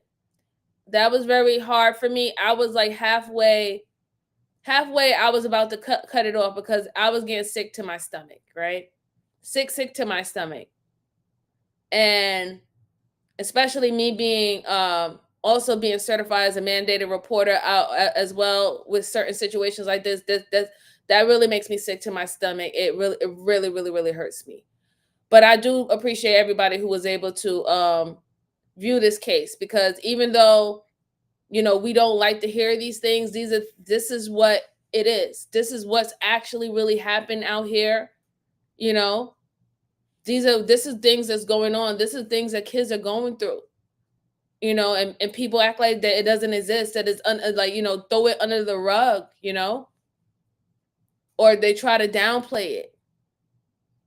That poor little baby. I would have took him. Shit. You don't want him. All right. The next case I have for you guys is about it's something have to do with about a mistress, right? A mistress kind of realized that maybe her boyfriend was a person that unalived someone else in her life. And I want to review this. And this happened back in 2018. So shout out to all y'all. Please make sure that y'all are hitting the like button while you're coming in or you're just stopping by, and share this content with anyone that you think that would like to view these type of cases. And if this is not the case that you want to send to somebody, I totally understand too, right? I really do. Especially the first part, because that really did just get on my nerves. It really did. Let's go on to this new case. At about 9 a.m., a haunting 911 call was received by the Pima County Sheriff's Department. 911, do you have an emergency? Yes, my fiance, I think, has been killed. Why do you think that? I just came to his house and it looked like there was bullet holes in the wall, and I just went up to the bedroom and he's just laying there and it looks like he has a bullet hole in his head. Okay. The entire homicide unit was called to action. Within minutes, officers arrived at the scene. They split up to accomplish two tasks: question the 911 caller and thoroughly inspect the crime scene. The 911 caller was a woman named Christina Trepanitis. Christina was visibly shaken up by the traumatizing scene that she had stumbled upon. Officers tried to calm her down to establish a basic timeline, starting from the previous day. It was a Sunday, and Christina and her fiancé Nick had spent the entire day together at her residence. He returned to his own residence at about 5:30 p.m. They spoke over the phone a few more times throughout that evening, with the final conversation taking place at around 8:30 p.m. Every morning, without fail, Nick would either text or call Christina on his way to work at about 6 a.m. So on Monday, when Christina didn't receive her usual lovey-dovey good morning from Nick, something immediately felt off. A few hours later, Nick was still not responding, and he also didn't show up for work. Christina had a bad feeling that something was wrong, so she drove to his house to check up on him. She searched around his house, only to be met with the horror scene in the master bedroom. She immediately dialed 911. My fiance, I think, has been killed. If this timeline was accurate, it meant that Nick had to have been killed at some point between their final call at 8:30 p.m. and when he leaves for work at 6 a.m. Detectives continued to gather as much information from Christina as possible, while another group of officers searched Nick's home. They started with the garage and found a bucket filled with water and some off-white carpet fibers. Moving inside, cleaning products were scattered all around the house, likely originating from the cabinet underneath the kitchen sink, which was left wide open. In the backyard, officers noted an A-frame ladder propped up against the wall, and they were also met with a surprise resident. A very friendly American Pit Bull Terrier wearing a collar with the name Smokey. They kept Smokey in the yard as they continued their search. Moving upstairs, the scene was much less inviting. Bullet holes lined the walls of the stairway, and at the top, a bloody foot poked out from behind the master bedroom door. They opened the door and found the naked body of 45-year-old Nicholas Melos. He was riddled with bullets, 8 to be exact, one of them landing right in the middle of his forehead. The detectives' shoes stuck to the floor as they walked through the room, which strangely enough had a strong scent of mouthwash. Investigators noted that the bedroom window had been broken, and upon further inspection, blood was found on the windowsill. Blood was also found in several more spots throughout Nick's bedroom, including his closet and on the mouthwash cap in his ensuite bathroom. This wasn't even close to where the body was. Not only that, but a large portion of the area rug had clearly been cut out. The detectives' theory was that the killer had climbed onto the roof outside of Nick's bedroom and had taken their first few shots at Nick through the window. They then cut themselves on the glass when climbing into the bedroom and finished the job with several close-range gunshots. Since they were bleeding profusely all over Nick's bedroom, the killer desperately tried to cover their tracks by cutting out the blood-stained portion of the rug and cleaning the floor with a concoction of mouthwash and cleaning solvents. However, the killer wasn't meticulous enough, as several significant pieces of evidence were left behind, including the traces of blood throughout the room, as well as 11 bullet shell casings with a distinct 5-star stamp. But with all of these bullets fired, why did the neighbors not report the gunshots? Police canvassed the neighborhood with the hope of finding some key witnesses. They found one neighbor that could Yeah, I agree, Crystal. It does definitely sound truly personal. And then on top of that, it was really messy. They did a piss poor job of trying to clean up the scene of the crime. They're trying to use bleach. I don't know. A lot of people seem to watch a lot of movies and they think that, you know, that's going to work. Even with the type of bottle that they were using, that type of bleach, that's a diluted bleach. That's not the type of bleach that you would actually need to get rid of what you think you was going to get rid of, right? It's diluted with other things in it. Just look at the ingredients in the back of the of the back of the bottle, right? So they don't understand that you're not really getting rid of what you think you're getting rid of, right? And the casings, you left the casings at the scene of the crime too. It's like, okay, that they're going to have distinct markings on it, right? So they're going to take that to ballistic, they're going to test it out. You know, these things, that's why you could tell it was personal. They try to do a quick job. It seemed like they was trying to hurry up and get out of there, but it is kind of alarming that nobody heard gunshots and nobody called 911 to say, hey, I heard some gunshots coming over from this place. You might want to just do a wellness check, see if everything's going on. I think that's kind of weird, especially since they're making it seem like this happened during the day. This didn't happen at night. So people were up. People are in the house. Let's go on. Recall hearing a noise at about 4 a.m., but they weren't sure what it was. This led detectives to believe that 4 a.m. was the time of Nick's death, and that a silencer must have been used since no one could distinguish the gunshots. Authorities wanted to know more about their victim, Nick Melos, so they interviewed Nick's family, friends, and co-workers. Nick grew up outside of Tucson, Arizona with his brother John. The two were born only 18 months apart and were joined at the hip for most of their lives. At 18, Nick joined the Marines and would end up fighting in Operation Desert Storm in the 90s. After being discharged, he came back a changed man, much more serious and tempered than before. Nick got married multiple times and even had a son, but after his failed marriages, he decided to focus on his job as an aircraft mechanic at Marana Aerospace Solutions. You got an airplane? I'm there for you. You can always do a little bit more. Marana Aerospace Solutions. Delivering. That's definitely a possibility, but I don't know, like. He was ultimately promoted to the director of maintenance in record time. He was known in his personal life to be tough yet caring, while those in his professional life found him to be brutally honest, critical, and intimidating, which rubbed some people the wrong way. For example, a safety inspector named James LePan Jr. was condemned by Nick for parking his car in a restricted area, and for using a personal computer while on the clock. James felt that during his time at Marana, Nick had targeted and bullied him from a position of managerial power. We never got along. That's the thing. However, despite submitting some complaints to HR, James didn't seem to take it too personally. Anybody you know that wants to kick his ass? Kick his ass? No. While James didn't know anybody who would want to harm Nick, Nick's family had a couple of ideas. If there's one thing you should know about Nick, it's that he was a ladies' man who had a long history of romantic relationships, and not all of them were sunshine and rainbows. Detectives learned that Nick's second ex-wife once threatened to kill him. In another incident, one of Nick's ex-girlfriends broke into his house and he woke up to her watching him and his new girlfriend sleeping. The detectives looked into these leads, but they never panned out. However, the list of Nick's romantic endeavors didn't end there. Nick was engaged to his fiancée Christina, who we heard earlier during the 911 call. Christina worked with Nick at Marana Aerospace. But this wasn't the first time that Nick had chosen from the Marana dating pool. Over the years, Nick had several other relationships with women from his job, including Claudia Banks, who worked.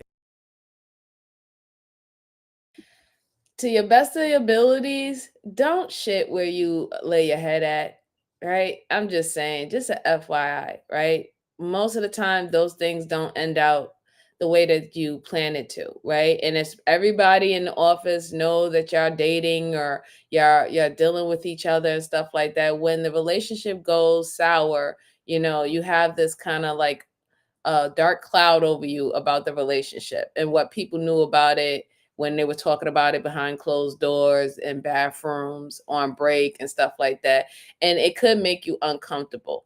I just don't advise that. I understand why it happens though, right? Because technically we spend most of our times at our jobs and around our coworkers more than we actually do when we're home, right? Because once we come from home, what we do, we spend a couple hours maybe with our family members, and then we have to take ourselves to bed. So I understand it, but I just don't think it's wise.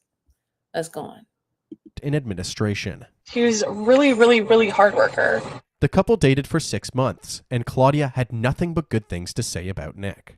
He was awesome. He really was. What was more intriguing to the detectives was that Claudia moved in with Nick immediately after breaking up with her other boyfriend, Justin Skinner, who was an avid gun collector. Claudia tried cutting off all contact with Justin. However, shortly after the breakup, Claudia was driving with Nick when she noticed Justin was following them. Nick stopped and exited the vehicle, prepared for confrontation, at which point Justin sped off. Justin was also spotted occasionally lingering around her house on horseback. But this unsettling behavior eventually died down. Then, on the very same day that Nick's body was discovered, exactly 1 year since her breakup with Justin, Claudia had one more close encounter with him. She was out with her mom at a bar called the Circle S Saloon on the outskirts of Tucson. Me and her went to Circle S.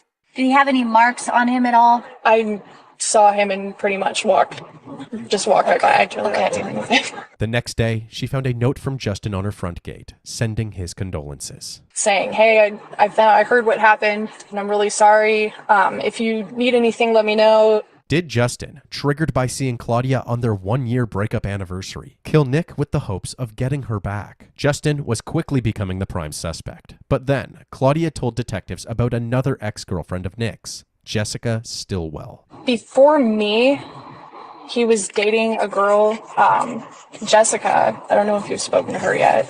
Jessica also worked at Marana Aerospace and dated Nick for about Hey, 6 Valerie, months, thank you for living with him stopping for by. a significant portion of that Appreciate it. time. As far as any outsiders could tell, the two seemed happy together. But one day, Nick was caught kissing Claudia in the break room. When he was confronted, he kicked Jessica and No, her dear kids sir, out of we are the not the house, same and person. Claudia moved in. A year after this dramatic switch-up, Nick was murdered. Also, in the days following his death, his niece and nephew took these pictures of someone snooping around Nick's house. The kids were convinced that it was Jessica. Investigators now knew of two scorned lovers that may have had a motive to kill Nick: Jessica and Claudia's ex-boyfriend, Justin. They reached out to Jessica to get her side of the story, starting from the beginning of her relationship with Nick. Well, me and Nick, we'd been seeing each other for a while.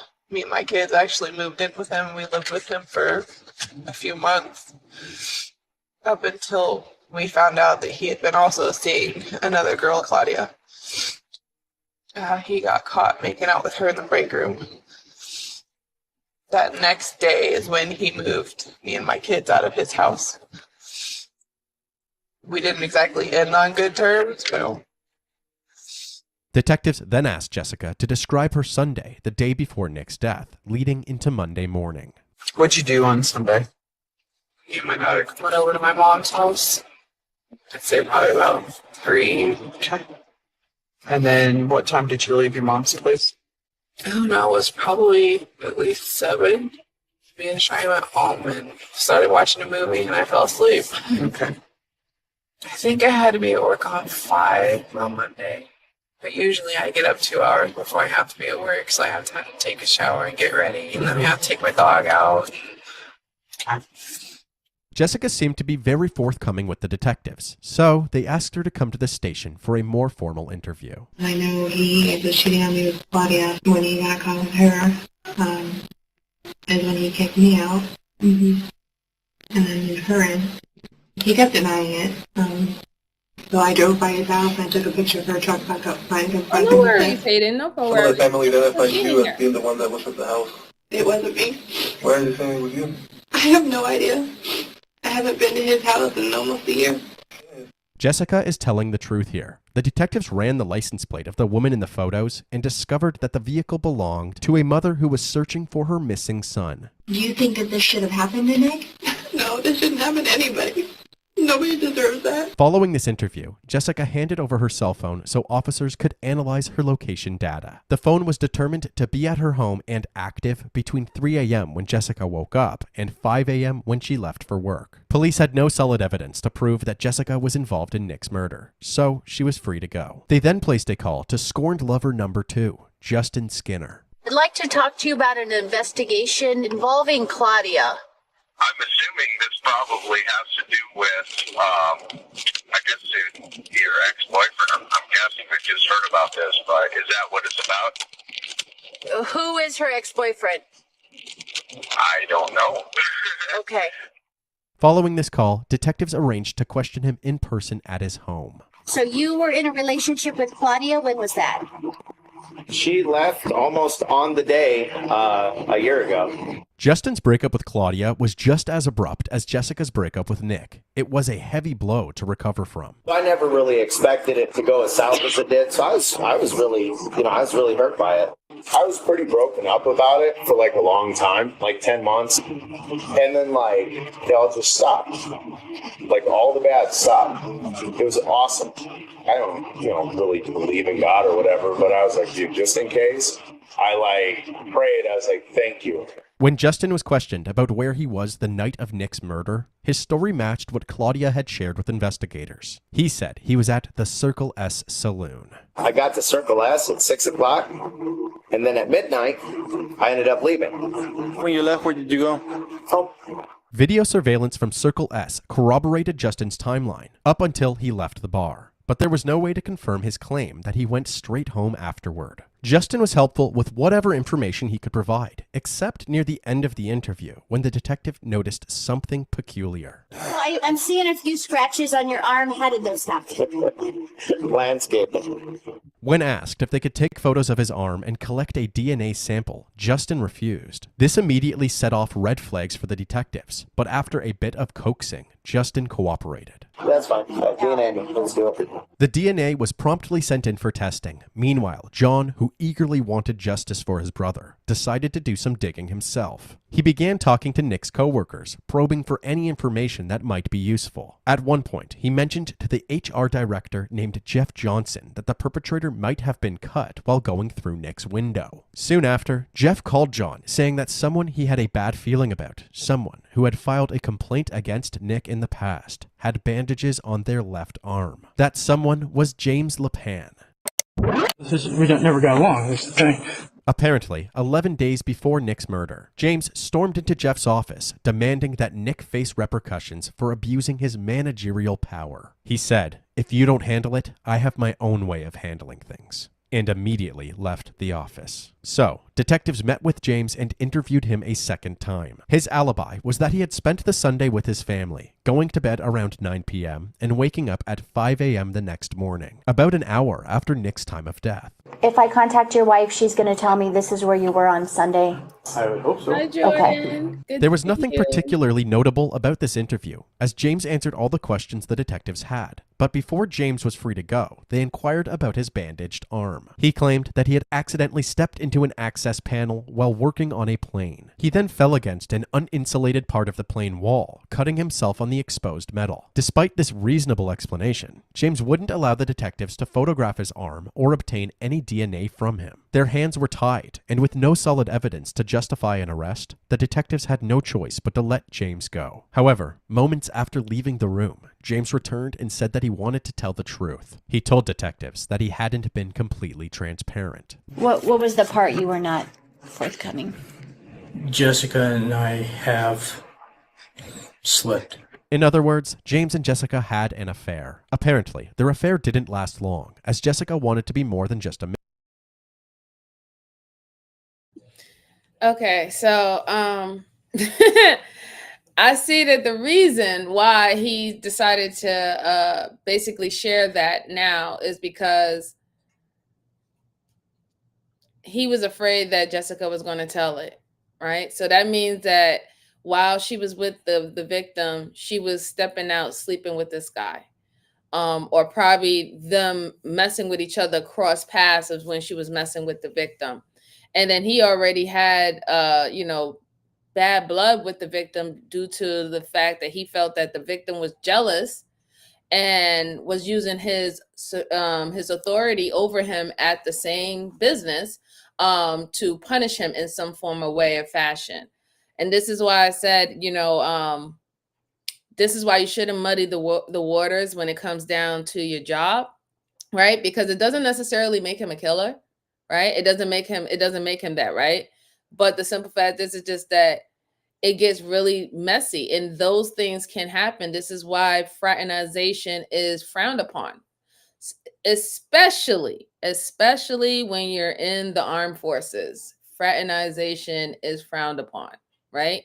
Because it comes to a level where It's 1 minute it could be consensual, and the next minute you don't know when it turns into authority. I'm above you. I can ruin your career. I can stop you for going on deployments.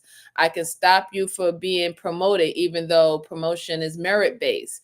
Like those things do become a issue, and this is why they don't believe, it's good. It's a good idea. It's not because they don't want you to date anyone. It's not because they don't want you to find someone. Because even when in the armed forces, they have they be having to get together, especially for the Christians. They have the Christian singles and the Christian couples, and they have their little date things, and you go out on the boat and stuff. And they do things like that in the military. So they're all about family. They're all about union and all that stuff like that. But they want to eliminate that part where someone will have to file a report or have to go up to leadership and say, I'm not getting promoted, or I'm not being chosen for this career field or this deployment due to a situation that I had with a said individual, or with this person's wife, or this person's boyfriend. It just gets really too messy, and I don't advise it. But yeah, I think that's definitely the reason why he said that now, because he was afraid that if they would got in contact with Jessica, she would, confirm that they were messing with each other. So he wants to get ahead of it. He had already denied, or for them to take his DNA and stuff, or to actually take pictures of his arm. Even within that could have, throw up some flags. So if that added information would have came from Jessica and not him, it would make him look even bad, and he wants to get ahead of it. Let's go on.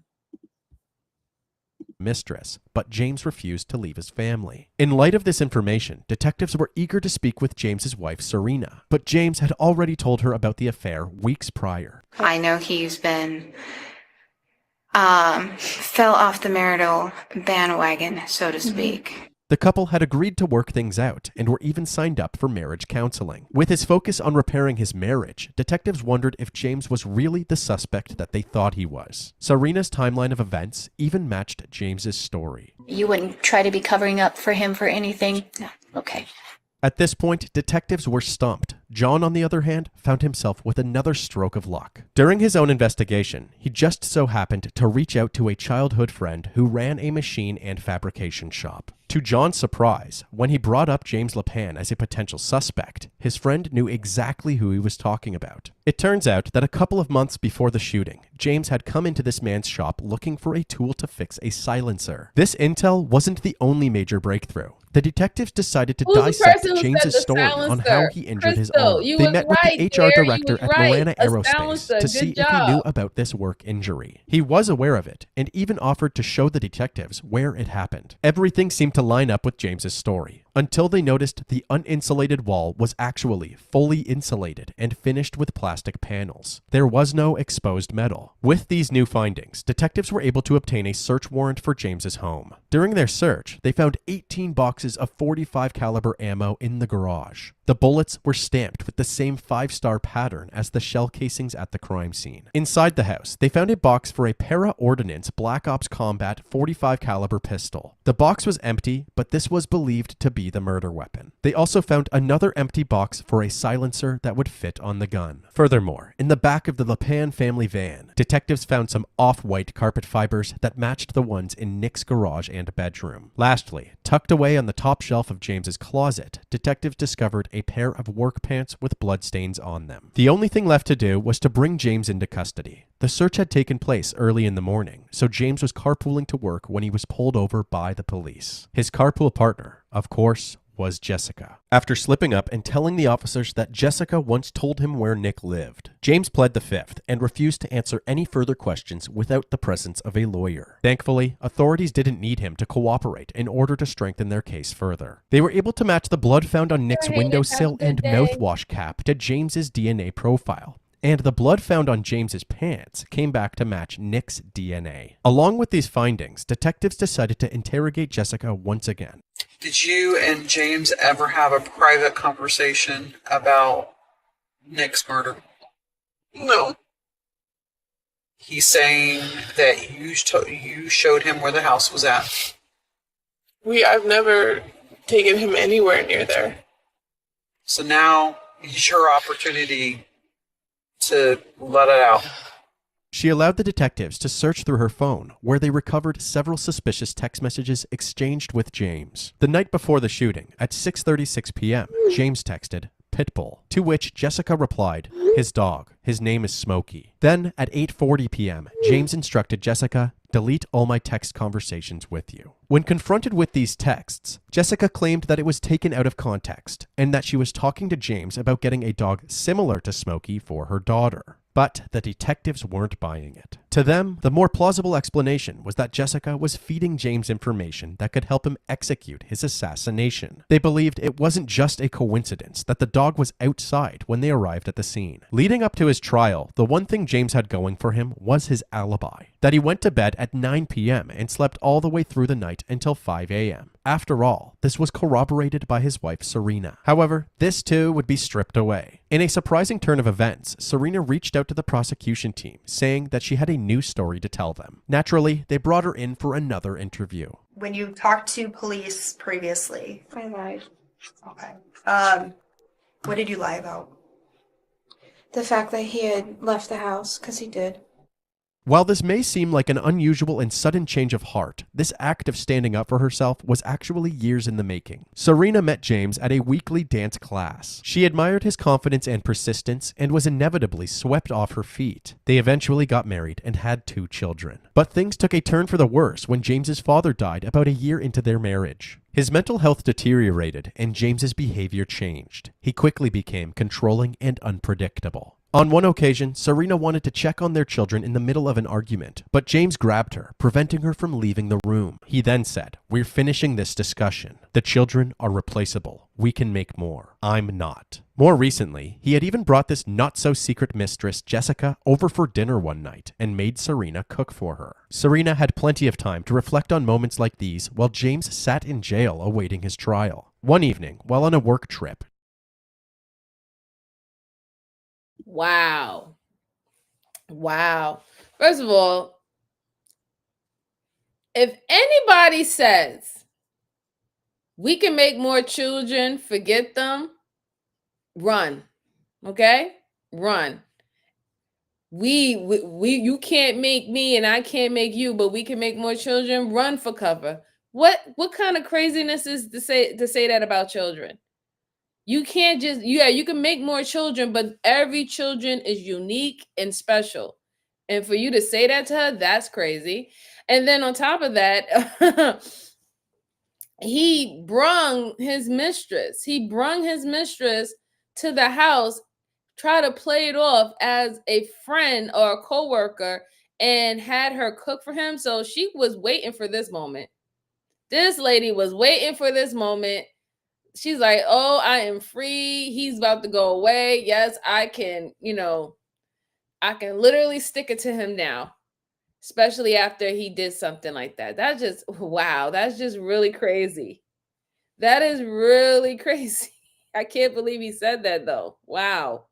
she was sitting in her hotel room watching a Lifetime movie about an abusive relationship. She realized that if she didn't stand up for herself, the cycle of abuse would continue. So she told detectives what actually happened the night that Nick was murdered. They went to bed at 9 p.m., but James suddenly got up and left the house. Serena dozed off and woke up in the middle of the night with James back in bed. She fell asleep once more, and when she woke up in the morning, James was gone again. He then came home while she was showering, and his arm was covered in blood. In a matter-of-fact tone, he then said, "I was home all night, and we worked out this morning." Detectives now had all of the pieces of the puzzle to confidently prosecute James. Well, the trial is underway for a man charged in a 2016 murder. James Michael Lappin Jr. is accused of killing 35-year-old Nicholas Morelos inside his home on the northwest side. News 4 Tucson's Danelle Confair explains what happened inside the courtroom.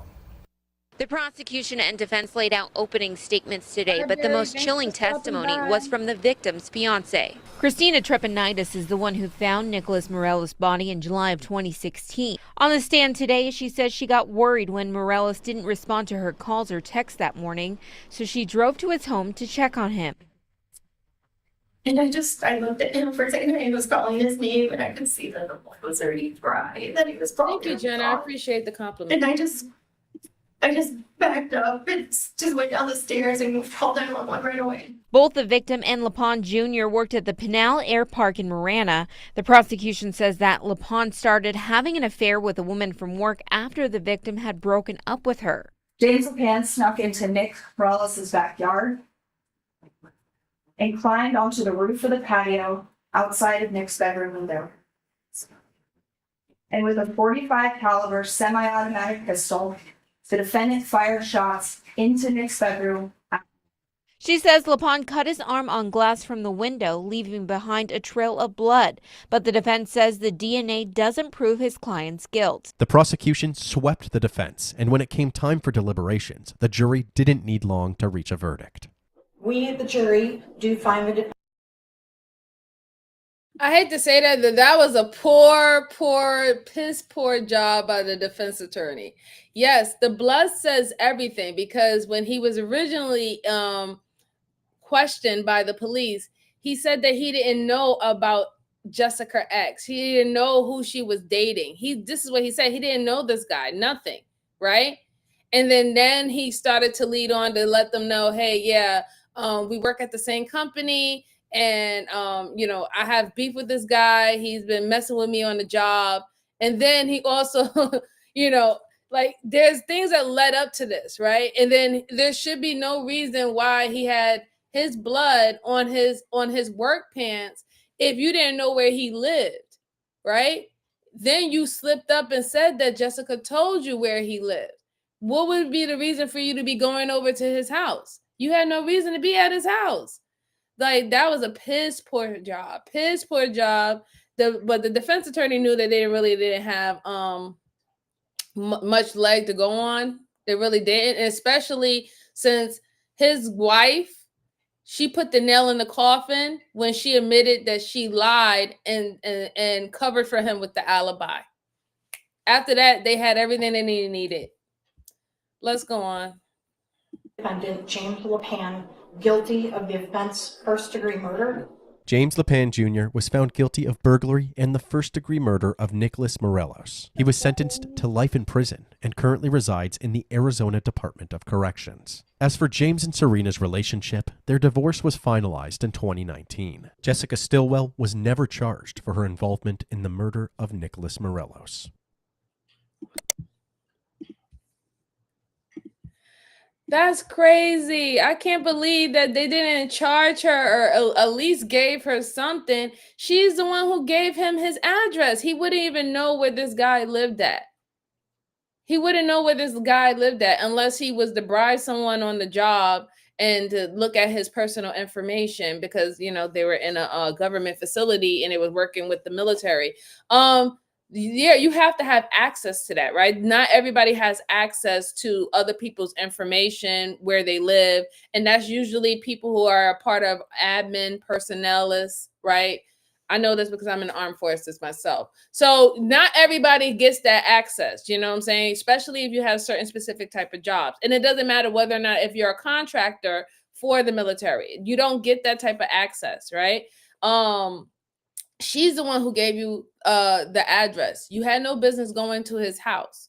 You already admitted that you did have an argument or altercation with him, and you thought that he was trying to mess up your job. You have motive, you had means, and you had opportunity. And all the evidence, the blood on the cup, the blood on your pants, the blood dripping, the bruises on your arm, right? DNA, the bullets in your house matched the casings that was in his house. Sir, they had so much evidence on you.